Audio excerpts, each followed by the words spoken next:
Have you ever looked into your sister's eyes while your face was bleeding, while your shoulder screamed out of its socket, your body sliding down cold concrete, and heard her whisper almost tenderly, "You should have signed the mortgage. That was me." Clara Monroe, 32 years old, lying on the floor of my parents' garage, tasting Iron Vision swimming body, refusing to hold me upright. All because I refused to be their guarantor. Before I dive into this story, let me know where you are watching from and hit that like and subscribe button if you have ever felt left out by your own family. I can still hear the slam of my father's hand against my cheekbone, the hollow crack of my body hitting the wall, the way the air punched out of my lungs in one violent rush. My knees buckled, my palms slipped in my own blood, and yet somehow I crawled. Across the frost-bitten yard over brittle grass that sliced my skin up the splintered porch steps pounding on the door I once called home. I sobbed, begged, pleaded. "Mom, it's me. Please." But what happened next, I'll never forget. Even the police, hardened by years of domestic calls, said they were horrified. 2 weeks before that night, it had started with a phone call. Vanessa, my younger sister. Her voice as honeyed as I remembered from childhood the tone she used when she wanted something. "Clara, come over Friday. Just us cozy dinner at Mom and Dad's. Dad's even cooking." My instinct said no. With Vanessa, every family dinner was a carefully staged ambush, but she pressed harder. "It's been too long. Dad misses you." Against the gnawing pit in my stomach, I agreed. When I arrived, the Monroe house smelled faintly of roasted chicken and lemon cleaner, too polished, too prepared. Mom's best china glimmered under the dining room lights, the porcelain reserved for Christmases, or when she wanted to impress someone. Vanessa greeted me with an overly tight hug, her perfume clinging to my sweater. "You look tired," she said, voice dripping with false concern.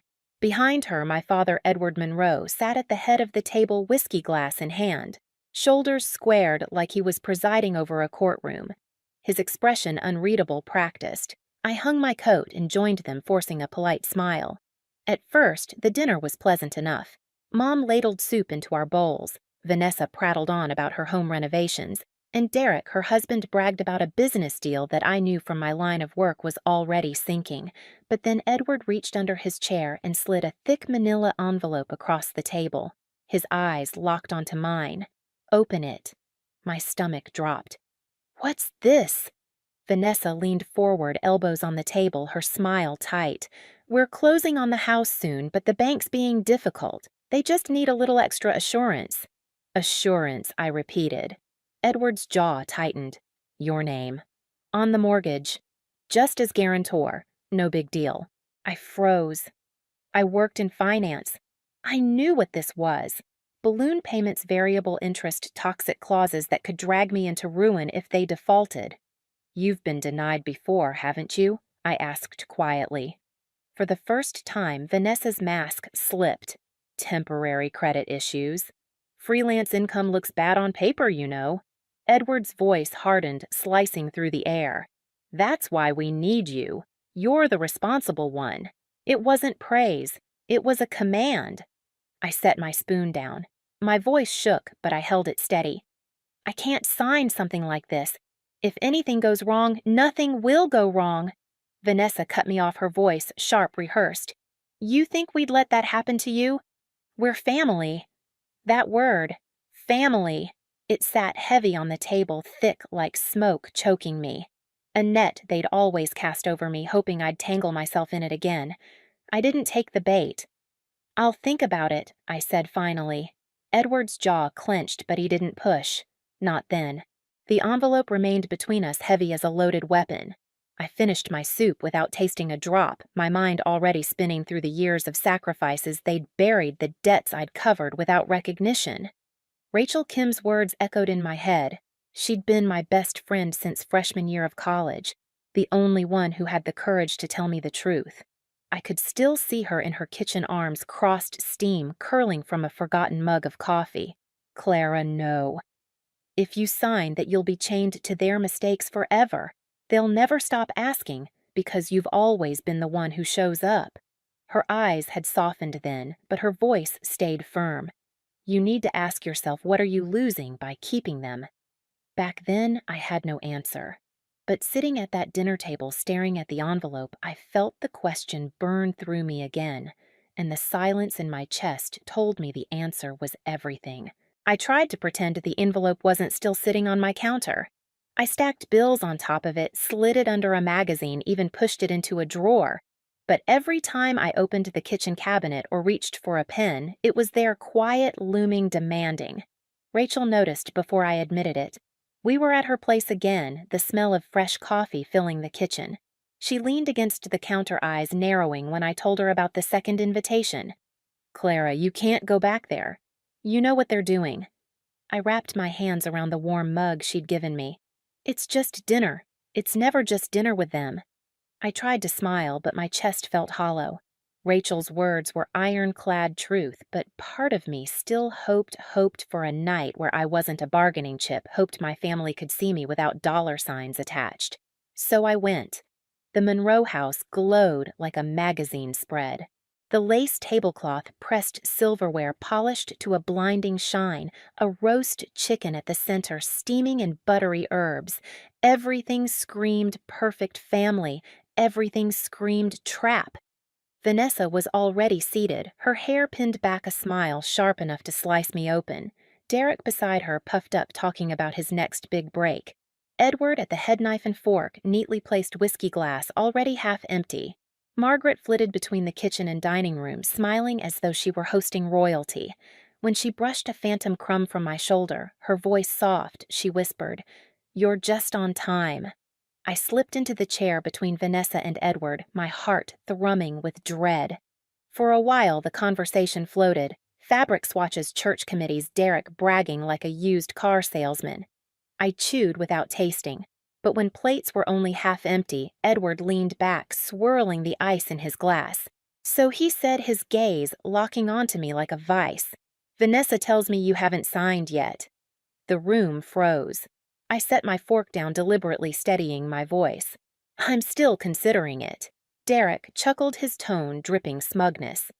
"Considering it's just a signature, Clara. You don't even have your own family to worry about.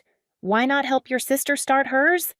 The words landed like acid. He said them lightly, almost teasing, but the implications seared through me. Because I wasn't married. Because I didn't have children. Because in their eyes, my life mattered less. Mom nodded gently, as though Derek had made a perfectly reasonable point. "Families help each other, darling." I swallowed hard, biting back the storm rising in me. "It's a big financial commitment. I just want to be careful." Edward's smile thinned. "Careful or stingy?" Vanessa laughed under her breath, shaking her head like I was a child refusing to share a toy. The clink of cutlery grew sharp against porcelain.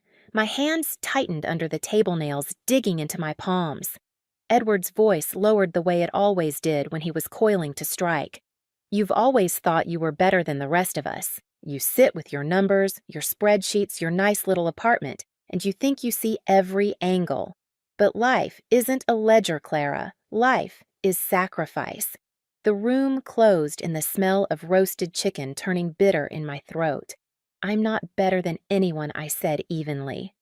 "But I know what's at stake if things go wrong." For a second silence.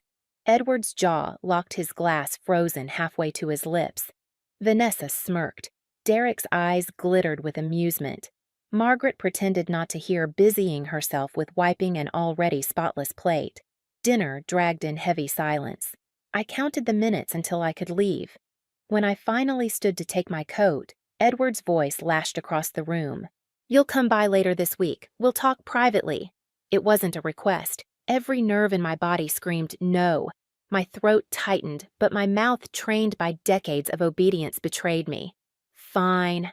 I hated myself for saying it. On Friday afternoon, his call came. No greeting, no softening. Just command. "Swing by the house after work. We need to settle this." I gripped my phone until my knuckles blanched. I could have said no. I could have hung up. But instead, I heard myself reply, "All right." The sun was sinking when I pulled into the driveway. The garage door hung open just enough to duck under. The air inside smelled of motor oil, cold and sharp. Edward stood by his workbench, whiskey in hand. Vanessa leaned against the doorway to the house, arms crossed, her smirk curling like smoke. "Sit," Edward ordered, pointing to the stool across from him. I stayed standing. "You wanted to talk?" His glass clinked against the workbench. His voice was already rising. "This is ridiculous. You're making your sister's life harder over nothing. One signature. That's all. It's not nothing," I whispered. "It's a contract that could ruin me." Vanessa's laugh cut the air, soft and pitying. "You're being dramatic." Edward stepped forward, boots striking concrete. His shadow loomed over me. "I'm your father. I've provided for you your whole life. The least you can do is step up when I ask." The old instinct clawed at me, the one that made me shrink, apologize, fold. But something inside me cracked. "I'm not saying no to hurt you," I said, voice trembling but steady. "I'm saying no because it's dangerous." His face hardened fury, coiling in his jaw. "Dangerous. What's dangerous is a daughter who turns her back on her family." The words struck deeper than any blow, and in that moment I knew whatever came next I wouldn't sign. Edward moved so fast I barely had time to flinch. One shove and my back slammed into the cold wall of the garage. Pain shot through my shoulder, hot and electric, stealing the breath from my lungs. "Dad, stop." The punch came before I finished. A sharp crack across my cheekbone, my head whipping to the side, the metallic taste of iron exploding across my tongue. My knees buckled. I collapsed to the concrete palm, slipping in a warm pool that I realized, horrified, was my own blood. Above me, Edward's chest heaved, face twisted with a rage I'd only glimpsed in childhood, the kind that once made me cower in silence while Mom pretended not to see. Vanessa didn't scream. She didn't rush to stop him. She tilted her head, perfume cloying her voice, calm as if we were at brunch. "You should have signed the mortgage." Her words cut deeper than his fist. I tried to push myself up, but white-hot pain ripped through my shoulder. Dislocated, I realized dimly. My arm dangled useless, every breath shallow and ragged. Edward stood over me, voice low, vibrating with contempt. "You're going to regret this." I forced my eyes to meet his. My lips split as I spoke. "I already do." For a moment I thought he'd hit me again. Instead, he turned sharply, brushing past Vanessa as if I were nothing but trash on the floor. She crouched beside me briefly, her smirk sharp. "You've made a mistake. You can't take back Clara." Then the heavy door clicked shut behind her, locking me in silence. I don't know how long I lay there, cheek pressed to the freezing concrete, the world narrowing to the echo of my heartbeat. The garage reeked of oil and blood, the hum of the freezer the only sound. Finally, instinct forced me to move. I dragged myself inch by inch, my useless arm scraping the other, trembling under the effort. The open garage door framed the night like an escape hatch. When the winter air hit my face, it stung cruel and bracing. I crawled across the driveway, knees tearing against gravel through the brittle grass that crunched beneath me. The porch loomed like a mirage. My hand slipped on the icy railing, but somehow I climbed the steps, collapsing against the front door. I pounded weakly. "Mom, it's me. Please." My voice broke into sobs. "I need help." Inside, muffled voices, my mother's, my father's, calm, deliberate, not rushing to me, not opening the door. I banged harder, forehead pressed to the frame, tears mixing with blood. "Please, don't leave me out here." The voices stopped. The house went still. I knocked again, weaker. Silence. My legs gave out, body folding onto the welcome mat. Its cheery words, "family first," blurred beneath spots of red dripping from my lip. Snowflakes drifted down, melting against my burning skin, disappearing as quickly as my hope. Somewhere in the distance, a dog barked. A car door slammed. And then a voice not my family's. Oh my God. "Clara!" It was Evelyn Carter, our neighbor. She hurried across the yard, coat-flapping phone already in hand. "Stay with me, I'm calling 911. I wanted to answer, but the world tilted. My last memory before blackness was her hand on mine, firm and warm as the slam of my parents' door echoed louder than the sirens racing toward me. When I woke, fluorescent lights blinded me. The smell of antiseptic clung to my nose. Machines beeped steadily nearby. A doctor's face hovered above me, voice calm but clinical. "You're in the hospital. You've suffered a dislocated shoulder, blunt force trauma, and lacerations. We've stabilized you. Dislocated. Trauma."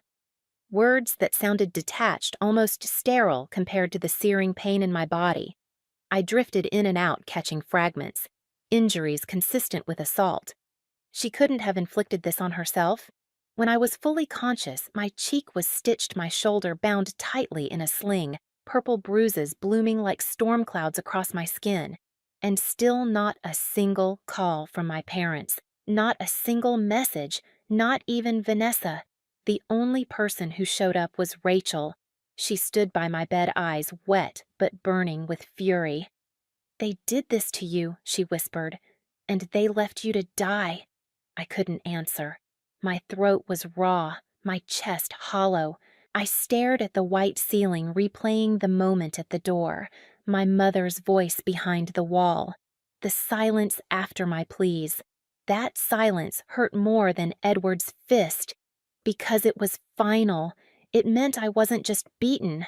I was abandoned, and something in me cracked open not with grief, but with clarity. For the first time in my life, I realized if I kept waiting for them to save me, I would never survive them. I was discharged from the hospital the next morning, my body stitched together, but my soul hanging by threads. The nurse gave me a stack of paperwork and a prescription for pain meds, but no instructions for how to survive, knowing your own blood had left you bleeding in the snow. When I turned my phone back on, it lit up with dozens of notifications. Dozens, but not from the people who should have cared.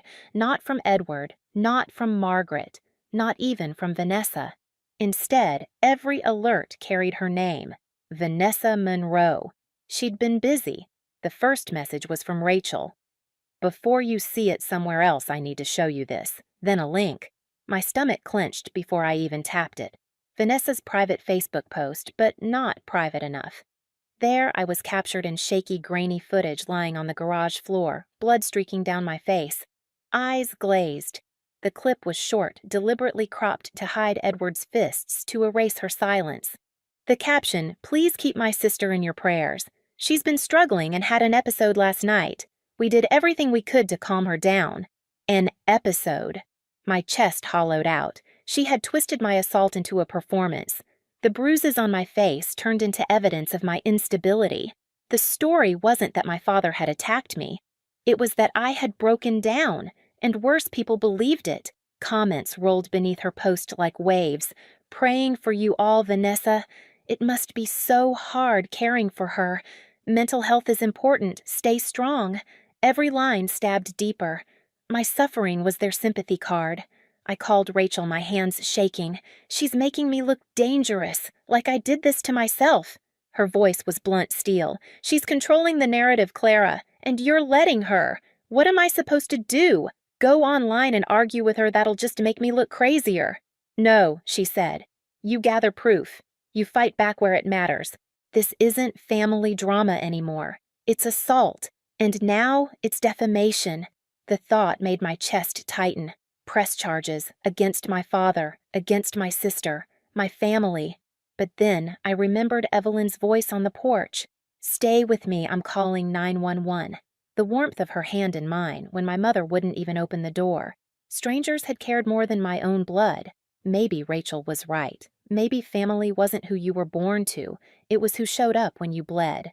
That night I opened my laptop. The cursor blinked on an empty folder. I typed one word in the name field, evidence. For a long time, I just stared at it, my pulse pounding. Then I started filling it. First, the ER report.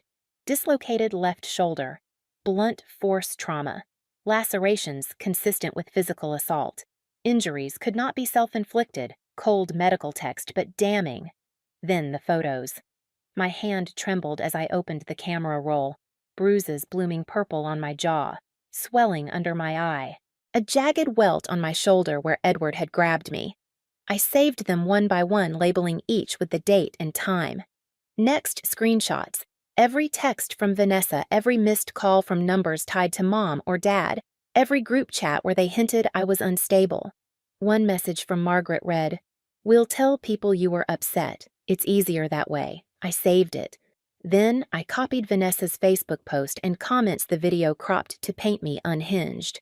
The lies preserved in digital amber. But the most chilling proof came from Evelyn. She knocked on my apartment door one evening, bundled in her winter coat, a USB drive in her hand. "I thought you should have this," she said softly. It was her security camera footage. Black and white, grainy but clear enough. Edward storming out of the garage, Vanessa following, neither looking back, and then me crawling into view, dragging my arm-limp blood glistening even through the monochrome filter. Rachel stood behind me, watching as the footage played. Her jaw tightened. "This is enough to start." I swallowed hard. "Start what? Holding them accountable." The words landed heavy. I'd spent my entire life absorbing their blows, financial, emotional, now physical, just to keep the illusion of family intact. Filing a case against them felt like lighting a match in a house soaked with gasoline. But then I remembered. The slam of the front door, locking. My mother's voice silenced. My father's fist. Vanessa's smirk. And I realized the family I thought I was protecting had already abandoned me. By midnight, the folder was full. Evidence stacked neatly, hospital records, photographs, screenshots, social posts, surveillance footage. Proof of who they were when no one was watching. I backed it up to a flash drive, slipping it into my desk drawer with trembling hands. When I closed the laptop, the apartment was silent. No calls, no footsteps. No voices pressing me to forgive. For the first time in my life, the silence felt like mine, and somewhere inside me a quiet fire began to burn. The courthouse smelled faintly of coffee and paper, a sterile calm that belied the storm raging inside me. My sling itched under my blouse, my bruises had yellowed into shadows, but the ache in my shoulder pulsed with every step I took toward the defendant's table. Edward Monroe sat there in a crisp navy suit, jaw-locked eyes sharp as razors. He could have been any businessman waiting to close a deal, not a father charged with assault. Vanessa sat beside him, her glossy hair tucked behind her ears, scrolling on her phone as if this was a tedious errand. Margaret was in the back row, hands folded in her lap, eyes darting anywhere but toward me. I wondered if she'd pray silently for me today, or for him. Rachel squeezed my arm before I took my seat at the plaintiff's table. "You're ready. You have everything you need." I wanted to believe her. When the bailiff called the session to order, the gavel cracked like thunder. My attorney stood first, holding up a small flash drive between two fingers. "Your Honor, this contains hospital records, photographs, text messages, social media posts, and security footage from a neighbor's camera. The evidence will show that the defendant, Edward Monroe, physically assaulted the plaintiff, Clara Monroe. Furthermore, that Vanessa Monroe defamed her online in a deliberate attempt to distort the truth." The judge nodded. "Proceed." One by one, the pieces fell into place. First, the medical report. The doctor's signature underlined the cold description. Injuries consistent with physical assault, not self-inflicted. Gasps rippled through the courtroom. Edward shifted in his chair, fists tightening. Then the photographs. My swollen jaw, the bruises blooming dark along my cheek, the angry welt where his hand had yanked my shoulder from its socket. Displayed on the screen, larger than life, they stripped away every excuse he'd rehearsed. Next, Vanessa's Facebook post. The cropped video played in eerie silence, me, bloodied on the garage floor, the caption hovering like a dagger. "Pray for my sister, she had an episode." The judge's brow furrowed. Whispers spread like wildfire through the gallery. Then came Evelyn Carter's security footage, grainy, black and white, but damning. Edward storming out of the garage, Vanessa following, the door shutting, and then me dragging myself into the yard, arm hanging, limp blood, visible even through the poor resolution. The air in the courtroom shifted. It was no longer my word against theirs. It was me bleeding on screen while they walked away. Vanessa's smirk faltered for the first time. She shifted in her chair, crossing and uncrossing her legs. Edward glared at the screen jaw clenched so tight I thought his teeth might crack. Margaret stared at her lap as though by not looking she could erase what was undeniable. When it was my turn to testify, my legs felt like stone, but when I opened my mouth, my voice was steady. I didn't want to be here. I began. I didn't want to stand in front of strangers and speak about what my own father did to me. But when your family shuts the door on you while you bleed on their porch, you realize you have two choices: keep bleeding for them or stop. The silence in the courtroom was absolute. Even the judge leaned forward.